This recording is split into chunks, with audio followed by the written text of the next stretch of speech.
Dan Islam datang memuliakan kaum wanita, sebagaimana sudah kita jelaskan di awal-awal bab kita, bagaimana Allah Subhanahu wa taala turunkan surah khusus namanya surah An-Nisa, bagaimana Allah muliakan seorang wanita sebagai anak perempuan, sebagaimana akan kita bahas nanti insyaallah ini. Kemudian bagaimana dimuliakan sebagai seorang istri, dan bagaimana dimuliakan sebagai seorang ibu. Semua dalam Islam punya kedudukan yang sangat tinggi tentunya. Sabilud dumu'i sabilun murih tanahada ya sahi kay tastarih. Menunjukkan pada buku kita, beginilah seharusnya mendidik anak. Tentu sesuai dengan panduan Al-Quran dan Sunnah. Dan kita masuk sekarang di antara prinsip-prinsip Islam dalam mendidik anak perempuan. Yang pertama, ada larangan membenci anak perempuan. Mungkin kalau ada bapak ibu yang bertanya, kenapa harus ada subjudul seperti ini? Karena memang orang-orang Arab jahiliyah dulu dan Islam datang menghapus tradisi itu, mereka membenci kalau punya anak perempuan. Mereka menganggap kalau punya anak perempuan berarti tidak akan punya kedudukan di masyarakat. Paling tinggi kalau besar menikah selesai. Dia akan ikut sama suaminya, dia tidak lagi membawa nama-nama orang tuanya, gitu kan. Jadi walaupun ternisbatkan kepada ayahnya, tapi setelah menikah dia wajib patuh sama suaminya. Suaminya tadinya orang lain misalnya. Nah kemudian juga mereka punya di masa jahiliyah itu tradisi-tradisi yang keliru sekali. Selain mereka membenci anak perempuan, baik anaknya sendiri ataupun anak dari orang lain. Jadi ada pernikahan yang haram di masa jahiliyah, maksudnya haram setelah Islam ya. Di masa jahiliyah itu ada pernikahan yang sebenarnya bukan nikah zina ya, tapi diistilahkan dengan pernikahan di masa jahiliyah, sebagaimana Aisyah menjelaskan radhiyallahu anha masalah itu. Kalau ada laki-laki melihat seorang laki-laki yang lain punya kedudukan, ketampanan, kedudukan, apalah kekayaan segala macam, dia sengaja suruh istrinya bergaul biologi sama laki-laki itu. Suaminya yang perintahkan. Gunanya supaya mendapatkan anak dari si laki-laki itu, tapi nanti dinisbatkan kepada suaminya si perempuan ini. Dan ini tradisi yang ngawur, tentunya salah gitu. Dan subhanallah sudah hilang rasa cemburu dari hati suami-suami seperti ini sampai membiarkan istrinya digauli oleh laki-laki lain. Dan itu dia tahu. Bahkan setelah digauli oleh si laki-laki yang dia harapkan itu, maka si suami menjauhi istrinya, tidak menggaulinya sampai terlihat kehamilan. Kalau sudah hamil, baru dia kembali, dia mau gauli atau tidak. Dan tetap status istri dia misalnya. Nah ini juga, kalaupun ternyata yang lahir anak perempuan, tetap sama. Mereka membencinya, mereka bahkan membunuhnya. Lalu dicoba lagi dengan cara yang lain sampai dapat anak laki-laki. Seperti itulah. Jadi memang ada tradisi masa jahiliyah seperti itu. Ya. Dan Islam datang memuliakan kaum wanita. Sebagaimana sudah kita jelaskan di awal-awal bab kita. Bagaimana Allah Subhanahu wa taala turunkan surah khusus namanya surah An-Nisa, bagaimana Allah muliakan seorang wanita sebagai anak perempuan, sebagaimana akan kita bahas nanti insyaallah ini. Kemudian bagaimana dimuliakan sebagai seorang istri, dan bagaimana dimuliakan sebagai seorang ibu. Semua dalam Islam punya kedudukan yang sangat tinggi tentunya. Bahkan dari sisi keadaan, misalnya mereka haid, ya, dan tidak sempat atau tidak ada sholatnya, tetap diberikan pahala yang sama dengan kaum laki-laki walaupun jumlahnya secara kuantitas lebih sedikit dari sumber-sumber amal-amal yang lainnya tentunya. Jadi itu sebab judul di sini kenapa ada penulis angkat larangan membenci anak perempuan. Ya, karena ada juga sampai sekarang masih ada laki-laki begitu ya, masih ada orang tua begitu. Mereka berharap punya anak perempuan tapi tidak banyak, satu saja misalnya. Selebihnya pengen punya anak laki-laki. Karena berharap kalau laki-laki nanti akan membawa namanya dia menjadi tokoh masyarakat dan seterusnya. Padahal sebenarnya semua itu amanah. Tugas kita bagaimana meraih pahala jadi anak-anak, mau laki-laki mau perempuan terima, gitu kan? Dikatakan oleh penulis, aturan Islam menjelaskan bahwa anak perempuan adalah makhluk yang diciptakan Allah Ta'ala sebagai pelengkap bagi laki-laki dalam hidupnya. Karenanya mereka memiliki hak dan kewajiban. Rasulullah SAW bersabda, innaman nisa'u syaqa'iqur rijal. Sesungguhnya wanita itu adalah saudara kandung laki-laki. Islam pun mendorong untuk bermuamalah dengan wanita dengan cara yang terbaik, memenuhi haknya serta tidak membencinya. Allah menggambarkan tentang keadaan orang-orang kafir Quraisy dulu, bagaimana mereka membenci anak perempuan mereka dalam surah An-Nahl ayat 58 sampai 59. Yang bunyinya a'udzubillahi minasyaitonirrajim wa idza busyira ahaduhum bil untha dhalla wajhu muswaddan wa huwa kadhim yatawara minal qaumi min su'i ma busyira bih ayumsikuhu ala hunin aw yadussuhu fit turab ala sa'a ma yahkumun. Dan apabila seseorang dari orang-orang Quraisy, kafir Quraisy tentunya, apabila seseorang dari mereka diberi kabar dengan kelahiran anak perempuan, wajahnya menjadi hitam dalam kurung merah padam, dan dia menahan sedih dan marah. Dia menyembunyikan dirinya dari banyak orang karena punya anak perempuan, jadi malu, nggak mau ketemu sama orang-orang karena orang tahu oh dia punya anak perempuan. Disebabkan buruknya berita yang disampaikan kepadanya, maksudnya bagi dia buruk kalau punya anak perempuan itu. Apakah dia akan memeliharanya, niatnya kembali kepada anak perempuannya dengan menanggung kehinaan terus saja disoroti di tengah-tengah masyarakat, atau akan menguburkannya ke dalam tanah hidup-hidup. Ketahuilah alangkah buruknya apa yang mereka tetapkan itu. Di dalam surah Zukhruf juga ayat 17 Allah mengingatkan atau menceritakan tentang keadaan mereka juga. A'udzubillahi minasyaitonirrajim wa idza busyira ahaduhum bima daraba lirrahmani mathalan dhalla wajhu muswaddan wa huwa kadhim.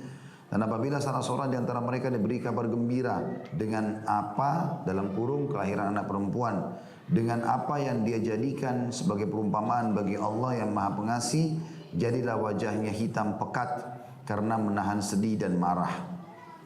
Tahu maknanya ayat ini teman-teman sekalian? Jadi orang-orang Quraisy itu berkata, malaikat itu adalah anak-anak perempuan Allah. Mereka mengatakan malaikat anak-anak perempuan Allah. Jadi mereka menisbatkan Allah punya anak perempuan. Sementara mereka sendiri merasa terhina kalau punya anak perempuan. Itu yang Allah katakan di sini. Saya ulangi ayatnya, coba renungi. Dan apabila salah seorang di antara mereka diberi kabar gembira dengan apa yang dia, maksudnya orang-orang kafir Quraisy ini, jadikan sebagai perumpamaan bagi Allah yang Maha Pengasih. Karena mereka bilang malaikat adalah anak-anak perempuan Allah. Jadi mereka disebutkan Allah punya anak perempuan. Kalau mereka mendapatkan anak perempuan, jadilah wajahnya hitam pekat karena menahan sedih dan marah. Rasulullah SAW bersabda, Inna Allah kariha lakum thalathan, uququl ummahat, wa wa'dul banat, wa man'un wahad. Artinya, sesungguhnya Allah, kata Nabi SAW, Allah membenci 3 hal terhadap kalian atau dari kalian. Yang pertama, durhaka kepada para ibu. Jadi perempuan dimuliakan sebagai anak perempuan, dimuliakan sebagai istri, dimuliakan sebagai ibu. Puncaknya tentu kalau dia menjadi seorang ibu. Karena anak-anaknya disuruh mendahulukan dia dari ayahnya, bahkan dalam sisi pelayanan. Juga mengubur hidup-hidup anak perempuan. Nah, ini tradisi jahiliyah sudah kita bilang tadi. Menahan dan juga menahan sesuatu yang seharusnya diberikan dan meminta sesuatu yang bukan hak. Ini termasuk juga larangan. Tidak boleh kita menahan apa yang jadi haknya orang lain, misalnya hak waris, hak gaji dan seterusnya. Dan tidak boleh juga kita meminta sesuatu yang bukan hak kita. Hadis ini diriwayatkan Bukhari Muslim. Dari Ibnu Umar, selanjutnya dari Ibnu Umar radhiyallahu anhu. Maaf saya ulangi. Dari Ibnu Umar radhiyallahu anhu bahwa ada seseorang yang memiliki beberapa anak perempuan. Dia berangan-angan agar anak-anaknya itu mati. Maka Ibnu Umar pun radhiyallahu anhu marah seraya berkata, "Kamukah yang memberikan rezeki kepada mereka?" Juga dari Uqbah bin Amir radhiyallahu anhu, dia berkata, Rasulullah SAW bersabda, janganlah kalian membenci anak-anak perempuan karena mereka adalah orang yang menenteramkan dan berharga. Hadis ini riwayat Ahmad jilid 4 halaman 151, At-Tabarani dalam Al-Kabir 17 jilid 17 halaman 310, Al-Haytham menyebutkan dalam Al-Majma' jilid 8 halaman 156. Yang dimaksud dengan mereka adalah orang-orang yang menenteramkan. Jadi kalau seorang suami, seorang ayah, ya, mereka dalam kondisi atau seorang anak, mereka dalam kondisi punya masalah, maka dia bisa mendapatkan ketentraman dari sisi wanita, baik itu istrinya, anak perempuannya ataupun ibunya, gitu kan. Dengan dia menceritakan karena ibu dan istri punya perasaan, mendahulukan perasaan maksud saya, maka mereka terhanyut dalam masalah itu sehingga akhirnya menenteramkan. sabarlah, beginilah, begitulah, gitu kan. Maka itu umumnya perempuan, karena kalau laki-laki menggunakan akal. Masalahnya apa? Begitu kita cerita sama seorang laki-laki, dia akan mengatakan lakukan ini, lakukan itu, lakukan ini, langsung solusi. Sehingga bukan tidak mendapatkan ketentraman ya, tapi lebih kepada solusinya langsung. Sementara wanita lebih mendatangkan ketentraman. Juga ada hadis yang lain, kata Nabi SAW, wanita itu kalau kau menikmati waktu bersamanya, kau akan menikmatinya. Dalam arti kata, kalau seorang laki-laki menghabiskan waktunya bersama-sama, ngobrol, bercanda sama istri misalnya, maka dia akan menikmati waktu itu. Karena perempuan memang dasarnya Allah ciptakan punya keinginan untuk itu. Ya, berlama-lama, bercanda dan segala. Dan kata Nabi SAW, 3 hal tidak termasuk hal sia-sia. Walaupun waktunya banyak dilakukan untuk itu. Adalah salah satunya bercandanya suami istri. Jadi walaupun semalam suntuk, begadang, segala macam, itu bagian daripada syariat Allah Subhanahu wa ta'ala. Itu yang dimaksudkan juga dengan orang yang menenteramkan dan yang berharga, maksudnya berharga di sisi Allah Subhanahu wa taala. Semua wanita dihargai. Maka tadi saya bilang sebagai anak perempuan itu sampai Nabi pernah waktu kedatangan Bashir, ayahnya Nu'man radhiyallahu anhu, 2 sahabat Nabi yang mulia. Bashir ini rupanya dapat anaknya dia yang paling bakti sama dia, namanya Nu'man. Selalu sama ayahnya kemana selalu ditemani. Ayahnya merasa anak ini punya jasa gitu. Maka ayahnya datang kepada Nabi SAW mengatakan, ya Rasulullah, saya ingin kasih Nu'man ini khusus dari harta saya. Kata Nabi, dan saya ingin anda jadi saksi. Kata Nabi SAW, apa kau lakukan sama semua anakmu dalam pemberian ini? Dia bilang tidak ya Rasulullah. Karena memang Nu'man ini lebih berbakti gitu. Kata Nabi SAW, saya nggak mau jadi saksi. Lalu Nabi tanya kepada dia, apakah kau mau semua anakmu berbakti sama? Kata Bashir, iya. Kata Nabi SAW, kalau gitu sama ratakanlah mereka dalam pemberian. Laki-laki atau perempuan sama. Lalu kata Nabi SAW, kalau seandainya saya boleh mendahulukan, melebihkan, saya akan lebihkan anak perempuan. Tapi nggak boleh. Harus disamakan dalam pemberian. Beda pemberian atau bahasa lainnya hibah. Dengan warisan beda. Kalau warisan memang laki-laki 2, perempuan 1. Sudah saya jelaskan sebabnya. Karena ibu-ibu pada saat jadi anak perempuan, ayahnya wajib menafkahi. Pada saat jadi istri, suaminya wajib menafkahi. Pada saat jadi ibu, anaknya wajib menafkahi. Dalam semua keadaan aman. Kalau laki-laki tidak seperti itu. Nafkah hanya wajib diberikan oleh orang tuanya sampai dia balik. Setelah dia balik sudah sunnah hukumnya.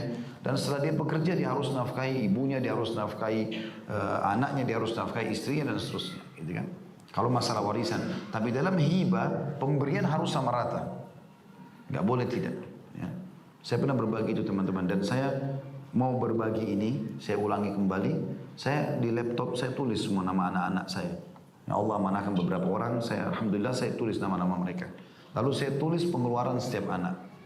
Tapi saya membedakan antara mana pengeluaran yang wajib, tidak bisa ditunda, dan mana pengeluaran yang memang sebenarnya bisa saya samaratakan. Kayak misal contoh, yang wajib itu seperti misalnya bayar SPP sekolah. Tentu yang SMP, SD, SMA misalnya, mereka punya SPP. Nggak mungkin SPP kita bayar 2 juta di sekolahnya, kita kasih juga yang masih bayi 2 juta, kan nggak mungkin. Karena itu sebuah kewajiban, nggak mungkin tidak gitu kan. Beli seragam, beli sepatu sekolah, beli buku-buku sekolah. Ini memang sudah nggak bisa kita samakan dengan saudaranya. Nanti saudaranya masuk atau saudaranya masuk di level sekolah yang sama, kita akan berikan juga sama. Dan itu juga ikuti perkembangan waktu. Mungkin nanti lebih mahal bajunya, mungkin nanti lebih mahal uang sekolahnya, kita nggak tahu masalah itu. Tapi pemberian harian misalnya kita beli baju, kita beli sepatu, tapi bukan berhubungan dengan masalah sekolah tadi. Maka ini saya sama ratakan semua, baik yang bayi ataupun yang dewasa. Semua saya sama ratakan. Misal saya berikan yang satu baju 500.000, maka berarti saudaranya semua punya saldo 500.000. Walaupun dari misalnya yang dewasa cuma dapat 1 baju 500.000 misal, atau 2 baju, yang bayi bisa dapat 10 baju, yang penting nilainya sama. Seperti itu, supaya tidak ada hisab hari kiamat. Jadi saya buatkan ada saldonya gitu. Mereka punya saldo ini tidak boleh sembarangan. Karena pernah terjadi, saya lihat istri saya begitu, saya ingatkan dia. Dia belikan anak satu sama anak lain berbeda, mainannya beda harganya. Saya ingatkan, ini nggak boleh beda. Anak perempuan dan laki-laki sama. Kalau ini diberikan 300.000, itu semua punya hak 300.000, nggak boleh beda. Harus sama semua.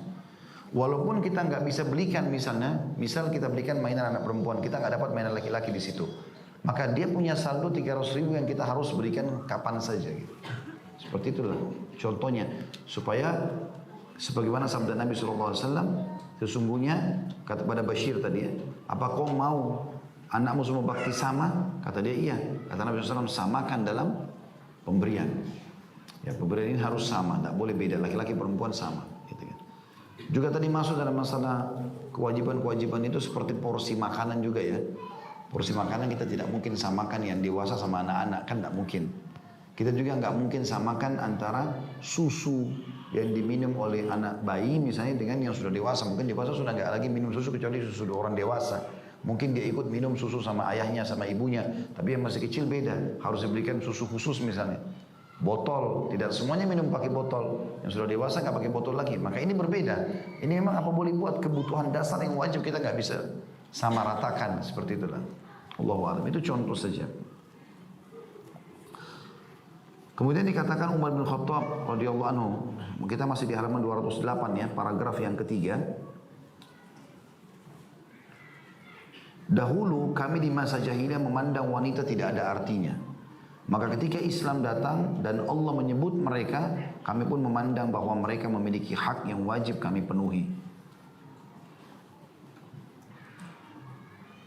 Ini diambil dari buku Audul Hijab, jilid 2 halaman 97.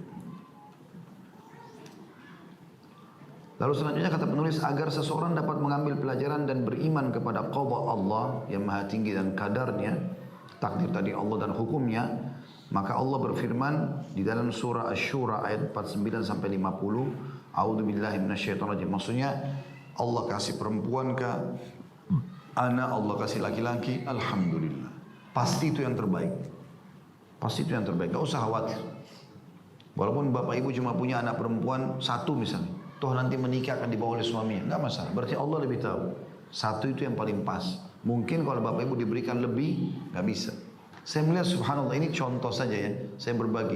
Allah berikan saya beberapa orang anak. Saya melihat pada saat kita sebagai orang tua sudah coba memberikan hak anak itu, Allah kasih lagi anak yang lain. Kuasa Allah. Anak itu akan datang terus karena memang mungkin kita sudah coba memberikan porsinya. Kapan kita tidak adil di situ, Allah cukupkan. Seperti itulah, gitu kan? Berarti memang Allah lebih tahu. Makanya Allah berfirman di sini. Allah punya hak secara kausalitas untuk menentukan siapa dikasih anak perempuan, siapa dikasih anak laki-laki. Bahkan siapa dibuat mandul oleh Allah. Itu dalam surah Asy-Syura ayat 49 sampai ayat 50. A'udzubillahi minasyaitonirrajim.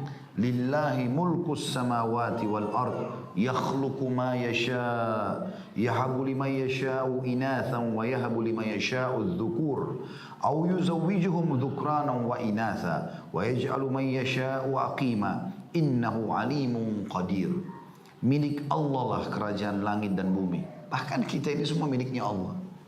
Kita nggak pernah punya andil di anak-anak kita kecuali hanya laki-laki punya sperma, perempuan punya sel telur. Selesai.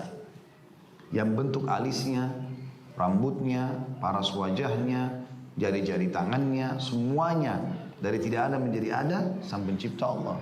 Milik Allah lah semua yang di langit dan di bumi. Dia menciptakan apa yang dia kehendaki. Laki-laki kah, perempuan kah, ya. Jumlahnya berapa? Memberikan anak perempuan kepada siapa yang dia kehendaki. Dia D-nya besar kata ganti Allah ya. Dan memberikan anak laki-laki kepada siapa yang dia kehendaki. D-nya besar juga kata ganti Allah, dia. Dan atau dia, ini juga kata ganti Allah, menganugerahkan berpasangan kembar laki-laki perempuan atau anak laki-laki sebagian, anak perempuan sebagian. Dan menjadikan mandul siapa yang dia kehendaki. Sesungguhnya dia Allah maha mengetahui lagi maha kuasa. Maksudnya Allah maha ketahui kenapa orang ini mandul, kenapa ini cuma punya anak satu, kenapa ini anaknya 11, kenapa anak ini 40 orang, itu kuasa Allah. Allah lebih tahu. Tapi saya pribadi tadi saya bilang, saya melihat teman-teman, kalau kita sudah coba jalankan hak yang sudah Allah amanahkan, kita akan diberikan banyak. Contoh misal, contoh yang lain dalam kehidupan sosial ya. Kalau teman-teman diamanahkan oleh temannya misalnya, Bu, atau Pak, ini tolong uang saya, nanti ditipinnya di kotak amalnya masjid At-Taqwa misalnya. Terus kita jarangkan amanah itu. Bisa cuma 100.000 atau 50.000, kita taruh di kotak amal. Jangan heran, setelah itu akan mulai banyak amanah-amanah yang lain. Ada lagi orang titip ini, ada lagi orang titip itu. Karena kita menjalankan amanah awal itu. Begitu terus. Kuasa Allah subhanahu wa ta'ala.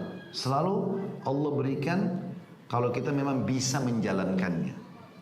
Seperti itu kurang lebih. Ini termasuk juga jawaban bagi orang yang belum Allah karunia anak.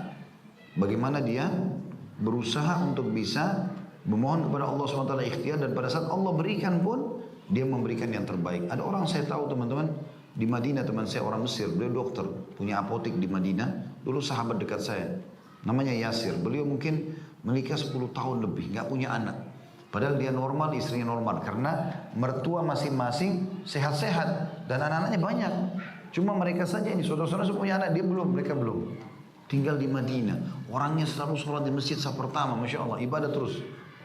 Belum dikasih sama Allah SWT. Tapi setelah dia ikhtiar, dia coba wasiatkan tetap sabar segala macam. Sering bicara sama saya juga waktu itu. Setelah 10 tahun, subhanallah, istrinya hamil, kuasa Allah SWT. Lahir kembar. Allah kasih langsung. Saya tidak tahu setelah itu, karena setelah itu saya tidak ketemu lagi. Tapi kalau sudah melahirkan seperti ini, biasanya Allah mudahkan melahirkan lagi. Seperti itulah. Jadi Allah itu mengatakan di beberapa ayat, sesungguhnya dia maha mengetahui lagi maha kuasa. Maksudnya mengetahui kenapa dia tidak kasih anak, atau dia kasih anak, atau jumlahnya berapa, atau laki-laki ataupun perempuan. Kita tugasnya cuma menerima, mencari pahala dari anak-anak itu. Dan dia maha kuasa, bisa masuk dalam maknanya adalah bagi yang sudah mandul, Allah kuasa untuk membuatnya punya anak. Seperti itu. Ibnu Qayyim rahimahullah berkata, dalam menafsirkan ayat ini, Allah Ta'ala membagi keadaan suami istri ke dalam 4 bagian berdasarkan kondisi real yang terjadi. Allah mengabarkan bahwa apa yang telah ditakdirkannya bagi keduanya berupa anak, maka sungguhnya keduanya telah diberi anak itu.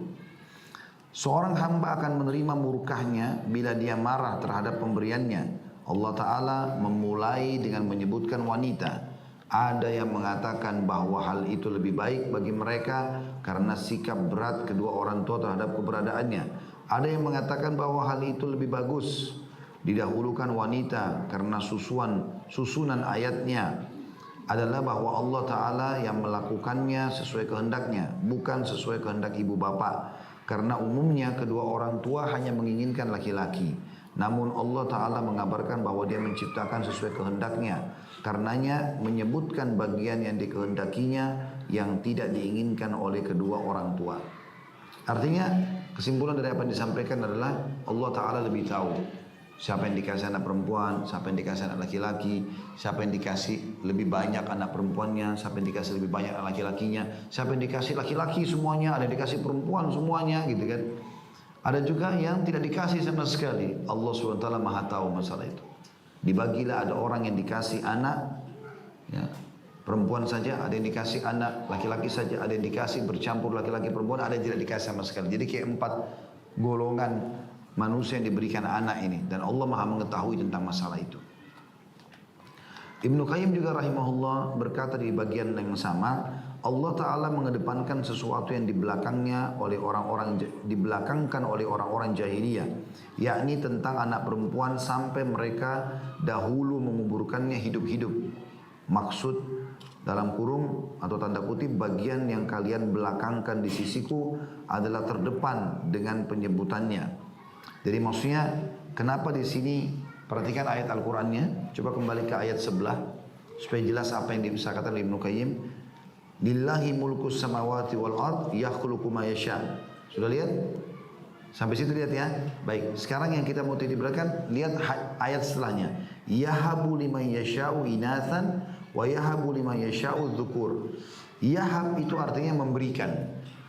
Liman yasha, siapa yang Allah inginkan, inathan. Inathan itu perempuan.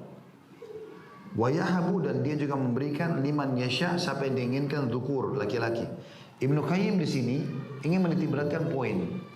Apa hikmahnya? Kenapa Allah dahulukan kalimat inath dari dzukur? Kenapa Allah bilang Allah memberikan anak perempuan kepada siapa yang dia inginkan, Allah memberikan anak laki-laki kepada siapa? Kenapa Allah dahulukan anak perempuan? Padahal kecenderungan orang tua banyak ingin punya anak laki-laki gitu. Maka beliau mengatakan di sini, perhatikan kita kembali ke halaman sebelahnya. Ibnu Qayyim berkata, Allah Ta'ala mengedepankan sesuatu yang dibelakangkan oleh orang-orang jahiliyah. Maksudnya mereka anggap remeh perempuan. Maka Allah sengaja mengedepankan penyebutan inath karena mereka menghina wanita itu. Gitulah. Dan ini bukan berarti perempuan lebih baik daripada laki-laki, bukan. Tetapi Allah ingin menyinggung orang-orang jahiliyah itu yang kalian anggap remeh dulu perempuan, suka kalian bunuh-bunuh, itu kan ciptaanku. Maka Allah mendahulukan kalimat inath di sini. Saya ulangi lagi kata beliau, Allah Ta'ala mengedepankan sesuatu yang dibelakangkan oleh orang-orang jahiliyah, yakni tentang anak perempuan, sampai mereka dahulu menguburkannya hidup-hidup. Maksud tanda kutip kalimat bagian yang kalian belakangkan di sisiku, maksudnya anak-anak perempuan tadi adalah terdepan dalam penyebutannya. Perhatikanlah bagaimana Allah Ta'ala menakirahkan kata wanita, yaitu kata inathan tanpa alif lam. Sedangkan untuk laki-laki dimakrifatkan dengan menggunakan alif lam pada kata az-zukur. Maksudnya cacat yang disangka oleh orang-orang jahiliyah ada pada wanita dikedepankan, sedangkan cacat pada bagian terakhir dimakrifatkan. Karena ta'rif itu maksudnya adalah pernyataan bersih. Sedangkan dia berfirman, dia memberikan kepada orang-orang yang dikehendakinya, orang-orang yang pandai, yang ditokohkan bagian tidak samar bagi kalian. Kemudian karena disebutkan dua bagian itu secara bersamaan, dikedepankan laki-laki untuk memberikan masing-masing kedua belah pihak haknya berupa takdim atau penyebutan di depan dan takhir penyebutan di akhir. Dan Allah lebih mengetahui tentang maksudnya. Nakira di dalam bahasa Arab artinya sesuatu yang masih belum jelas, butuh penekanan. Dan ma'rifah itu adalah sesuatu yang sudah jelas. Ibnu Qayyim ingin menitikberatkan, perhatikan kembali ke ayatnya. Tadi yang kita terjemahkan, kita kembali ke lembaran sebelahnya supaya jelas apa yang dimaksudkan dalam paragraf ini. Yahabu liman yasha'u inatha. Perhatikan kalimat inath. Dia nggak pakai alif lam. Sementara orang Arab kalau mau menitikberatkan sesuatu yang sudah diketahui, mereka pakai alif lam. Dimakrifatkan namanya. Ya. Misal contoh, saya mau ketemu sama teman saya di Masjid At-Taqwa. Kalau saya bilang dalam bahasa Arab, terjemahannya bisa bahasa Indonesia gini, ayo kita ketemu di Masjid At-Taqwa, misal. Ya. Sekarang, kalau saya mau ketemu sama teman saya di masjid ini, At-Taqwa, tapi saya tidak mau lagi sebut namanya At-Taqwa, karena saya sama teman saya sudah tahu. Saya tinggal bilang begini, ayo kita ketemu di Al-Masjid. Al-Masjid. Tidak usah sebut lagi At-Taqwa. Alif Lam ini sudah menggantikan itu. Jadi dia sudah jadi ma'rifah, dia sudah ditahu gitu loh. Seperti itulah. Nah Ibnu Qayyim coba menjelaskan, kenapa di sini perempuan, inath, tidak dipakaikan alif lam. Sementara az-zukur, perhatikan setelahnya, anak laki-laki pakai alif lam. Nah beliau menitikberatkan bahwasanya Allah Subhanahu wa taala menyebutkan itu dan Allah lebih tahu maknanya karena orang-orang jahiliyah mereka ada di antara anak perempuannya yang sengaja dibiarkan hidup dan ada yang dibunuh. Mereka pilih siapa yang mereka mau. Misal dari kaumnya 3 anak perempuan nih, 2 dibunuh, 1 dibiarkan hanya untuk melanjutkan generasi manusia. Allah Subhanahu wa taala sengaja menitikberatkan tanpa alif lam, maknanya adalah semua anak perempuan sama. Tidak boleh sama sekali dibeda-bedakan gitu loh. Sementara anak laki-laki yang memang dasarnya sudah punya kedudukan di sisi mereka, sudah digunakan alif lam karena sudah diketahui memang mereka tidak akan pernah bunuh anak laki-laki mereka. Seperti itu kurang lebih makna daripada paragraf itu yang saya tangkap ya. Mudah-mudahan itu benar, saya coba memahami saja. Ibnu Qayyim rahimahullah melanjutkan perkataannya. Allah Ta'ala berfirman tentang wanita dalam surah An-Nisa ayat 19. A'udzu billahi minasyaitonir rajim. Fa in karihtumuhunna fa'asa an takrahu syai'an wa yaj'alallahu fihi khairan katsira. Jika kalian tidak menyukai mereka, maksudnya para istri ya, maka bersabarlah karena boleh jadi kalian tidak menyukai sesuatu padahal Allah menjadikan kebaikan yang banyak padanya. Tentu ayat ini turun kepada istri yang salah lalu diingatkan oleh suaminya. Kemudian dia mau mendengar, dia mau terima nasihat. Pada saat dia mau terima nasihat, dia mau berubah, maka Allah mengingatkan para suami, jangan kalian benci lagi istri yang sudah mau memperbaiki keadaannya. Karena bisa saja kalian benci sesuatu tapi Allah jadikan kebaikan yang banyak. Karena yang membuat dia juga mau mengakui kesalahannya lalu dia mau coba perbaiki adalah Allah. Berarti ada sesuatu yang Allah tahu, Allah lebih tahu tentang kebutuhanmu terhadap wanita itu. Ya, seperti itu yang dijelaskan. Ya, tentu dia tidak masuk wanita yang sudah diingatkan tapi nggak mau dengar, gitu kan? Ini adalah wanita-wanita yang memang dasarnya mau memperbaiki keadaan dia. Kata beliau, begitulah ada perempuan. Terkadang pada mereka ada kebaikan di dunia dan akhirat bagi seorang hamba. Cukuplah buruknya sikap membenci mereka sama dengan tidak menyukai hal yang diridhoi Allah dan diberikan kepada hambanya. Maksudnya wanita sama laki-laki sama-sama memiliki kedudukan, gitu kan? Walaupun laki-laki diangkat jadi pemimpin, tapi perempuan adalah pendampingnya. Jadi kita tidak pernah tahu Allah Subhanahu wa taala meletakkan kebaikan berapa banyak di laki-laki dan berapa banyak di perempuan. Tapi sudah cukup buruk kalau ada orang menganggap perempuan lebih buruk daripada laki-laki atau lebih rendah daripada laki-laki, sehingga dia seakan-akan memburukkan apa yang sudah Allah ciptakan. Sementara Allah tidak memerintahkan masalah itu tidak membolehkan kita memojokkan dan memburukkan kaum wanita. Kata beliau, Saleh bin Ahmad berkata, bila mendapat kelahiran seorang anak perempuan, Imam Ahmad berkata, para nabi adalah bapaknya anak perempuan. Dia juga berkata, telah banyak yang bisa diperbuat oleh wanita sebagaimana telah engkau ketahui. Maksudnya Saleh bin Ahmad berkata, mereka merasa terganggu orang Quraisy kalau dapat anak perempuan. Seakan-akan menyampaikan tafsir ayat tadi. Imam Ahmad berkata, bagi orang-orang yang membenci kepada anak perempuan, para nabi-nabi juga adalah bapaknya anak perempuan. Seperti misalnya Nabi SAW punya 4 anak perempuan, gitu kan? Ada Ruqayyah, Ummu Kalthum, Zainab dan juga Fatimah. Beliau juga punya cucu perempuan. Ada Umamah ya, dari Zainab, gitu kan.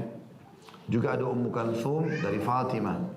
Jadi ada anak-anak perempuan. Jadi kalaupun ada orang yang menganggap anak perempuan itu buruk, sudah cukup sebenarnya para nabi-nabi termasuk ayah dari anak perempuan. Perempuan semua sama, gitu kan. Mereka juga dari Hawa, sebagaimana laki-laki juga dari Adam, seperti itulah. Jadi Imam Ahmad berkata, telah banyak yang bisa diperbuat oleh wanita. Walaupun wanita itu misalnya ngurus rumah, ya, dan segala macam hal yang berhubungan dengan masalah kewajibannya, ngurus anak dan segala macam, itu sudah sangat besar perbuatannya itu. Sudah sangat besar. Belum tentu laki-laki bisa bersabar mengurus anak sebagaimana perempuan bersabar mengurus anak, gitu kan? Itu nggak semudah itu. Karena laki-laki memang bukan terbiasa untuk itu, tapi mereka diciptakan Allah untuk di luar rumah. Maka yang menghadapi rumah, menghadapi pendidikan anak memang adalah kebanyakan ibu. Ya. Yakub bin Bukhtan berkata, lahir dari istriku 7 anak perempuan. Tiap kali lahir anak perempuanku maka aku masuk menemui Ahmad bin Hanbal. Lalu dia berkata kepadaku, wahai Abu Yusuf, para nabi itu bapaknya anak perempuan. Maka dengan perkataan itulah rasa sedihku menghilang. Maksudnya dia berharap dari 7 anaknya ini ada laki-laki, tapi semua Allah kasih perempuan. Maka dia merasa ada kesedihan. Bagaimana caranya konsultasi sama ulama? Datanglah kepada Imam Ahmad tanya.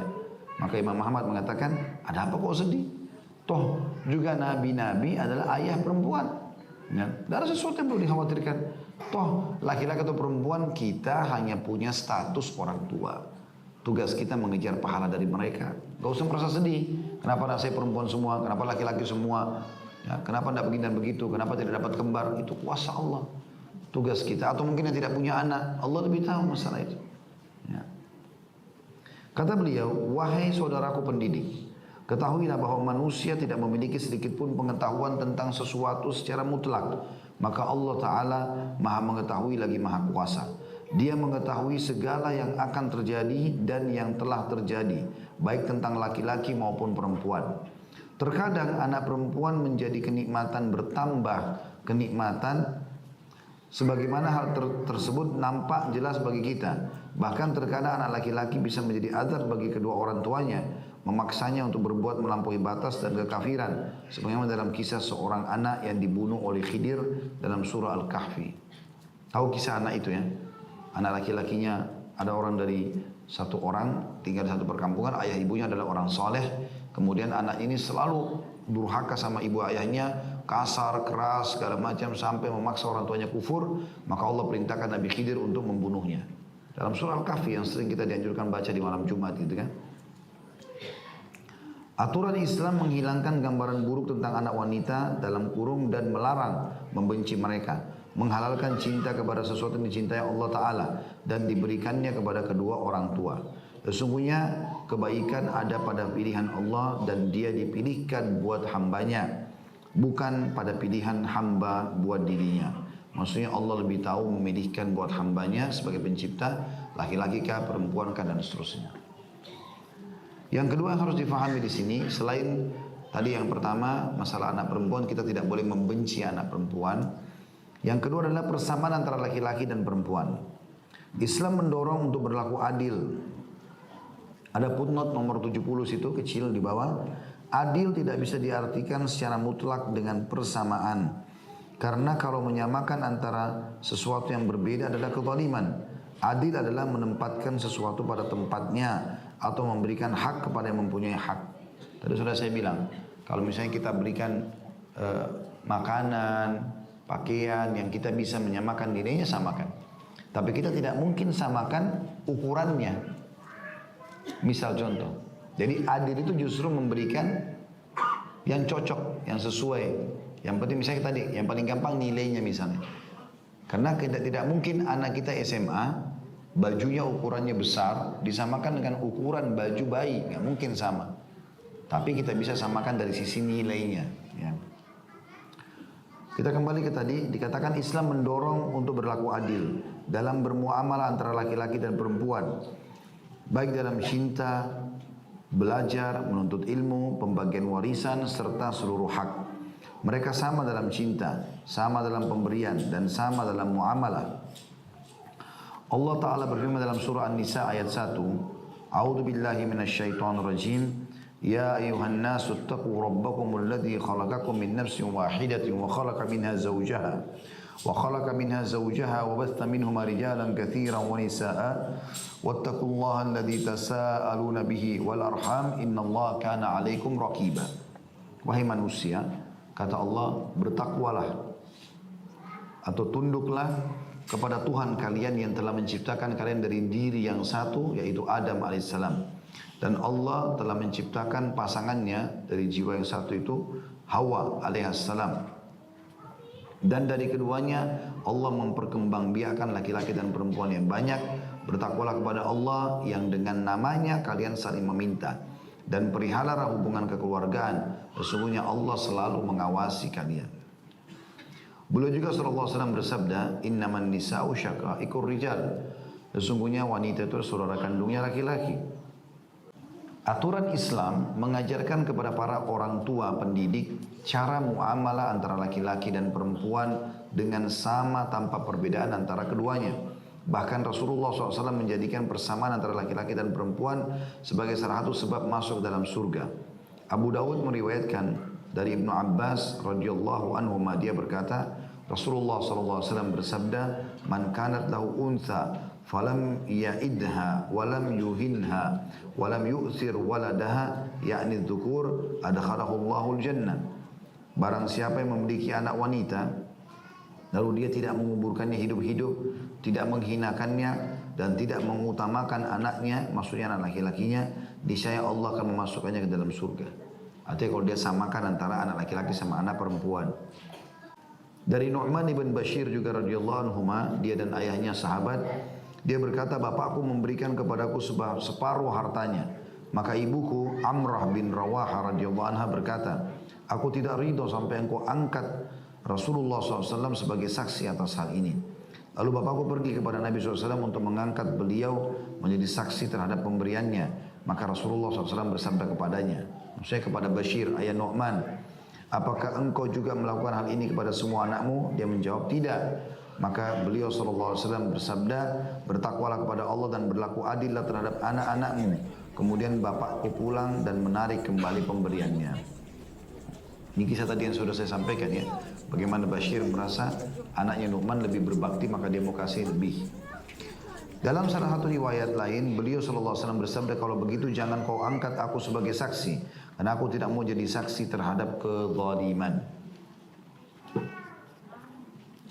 Dalam salah satu riwayat lain dikatakan, kemudian beliau SAW bersabda, sukakah kamu kalau mereka atau anak-anakmu sama berbaktinya kepadamu? Maka Bashir mengatakan, tentu. Kata Nabi SAW, kalau begitu jangan lakukan. Hadis ini riwayat Bukhari, jilid 5 halaman 211, nomor hadisnya 2587, Muslim jilid 3 halaman 1241, nomornya 1623. Maksudnya jangan kau lakukan, jangan kau berikan Nu'man ya, anaknya tadi yang dia mau lebihkan itu.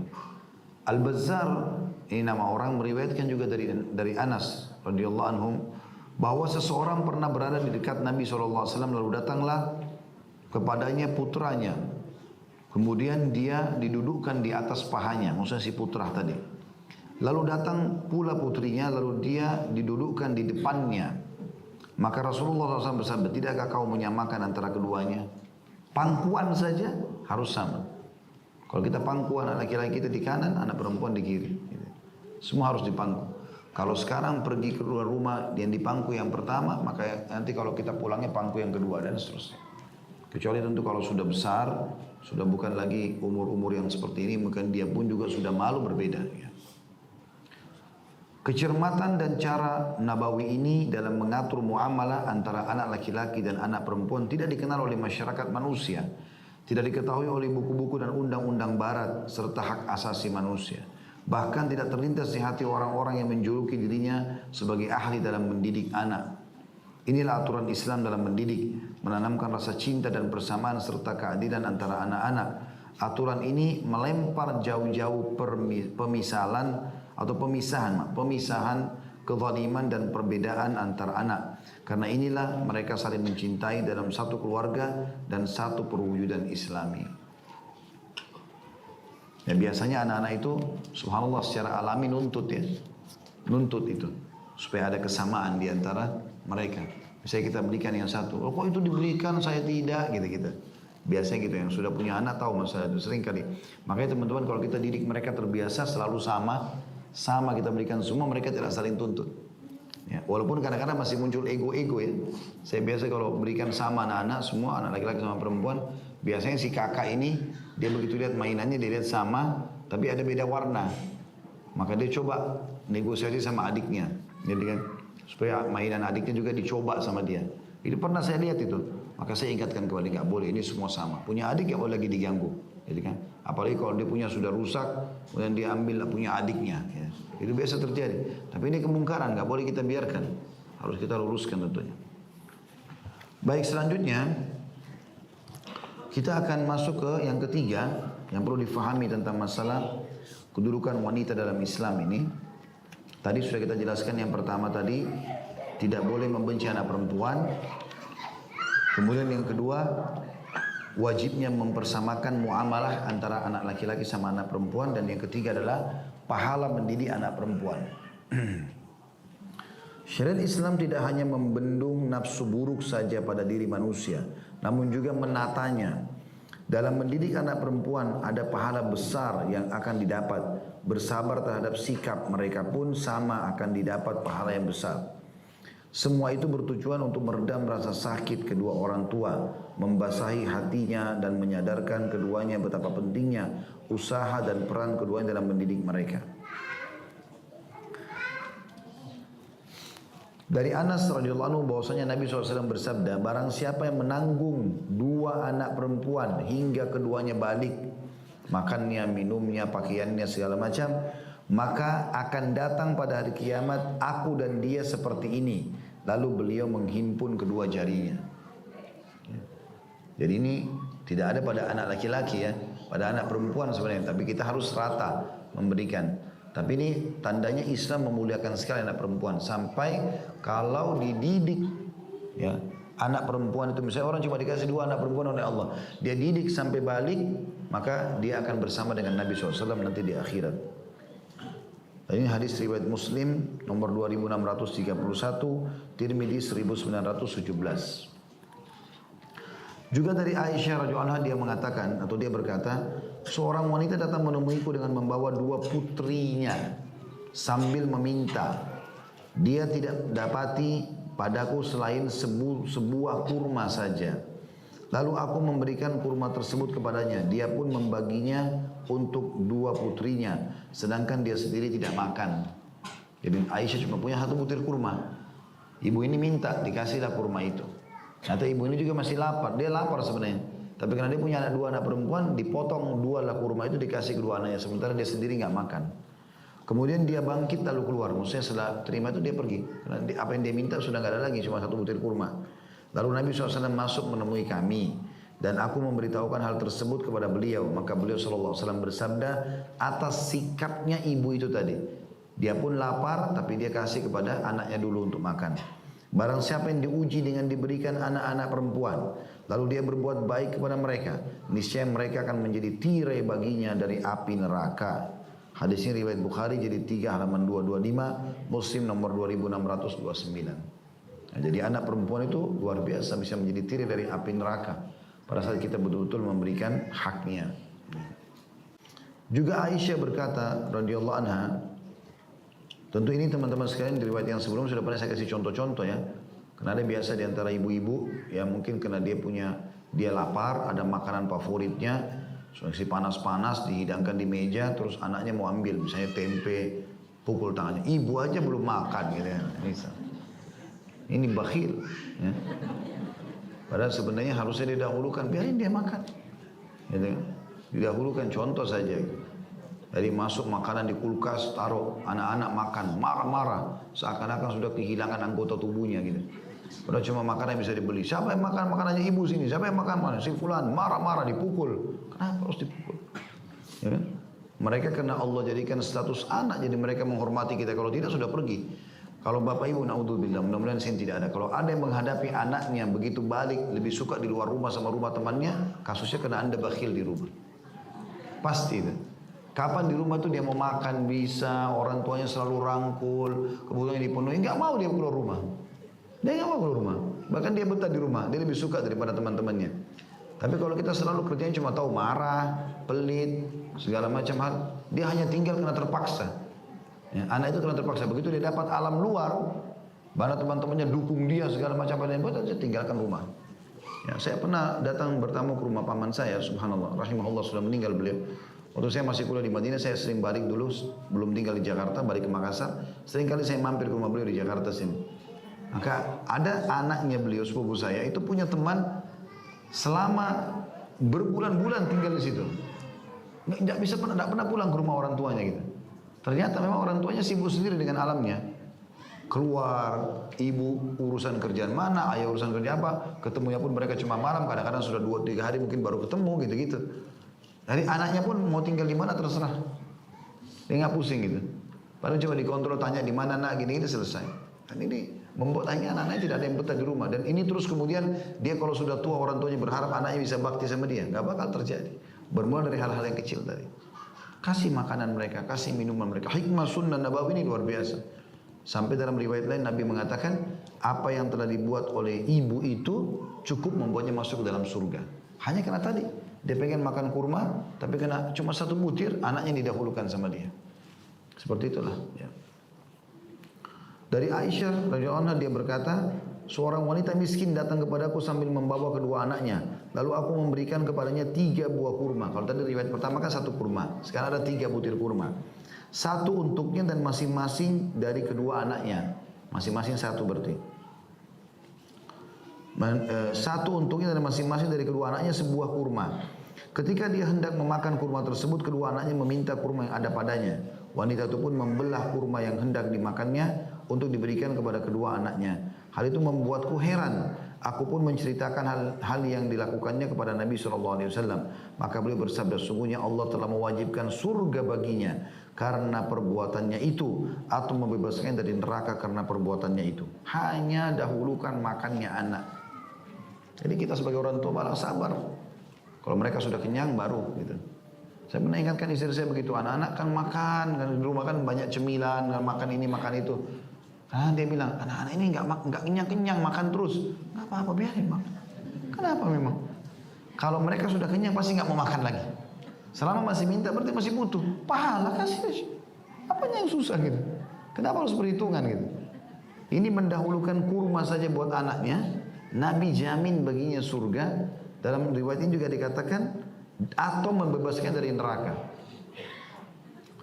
Dan dari hadis Ayyub ibn Bashir al-Ansari dari Abu Sa'id al-Khudri radhiyallahu anhuma bahwa Rasulullah SAW bersabda, tidaklah seseorang memiliki 3 anak perempuan atau 2 anak perempuan atau 2 orang saudari perempuan, saudara perempuan, ya. Lalu dia bertakwa kepada Allah dalam urusan mereka dan dia berbuat baik kepada mereka, melainkan dia akan masuk surga.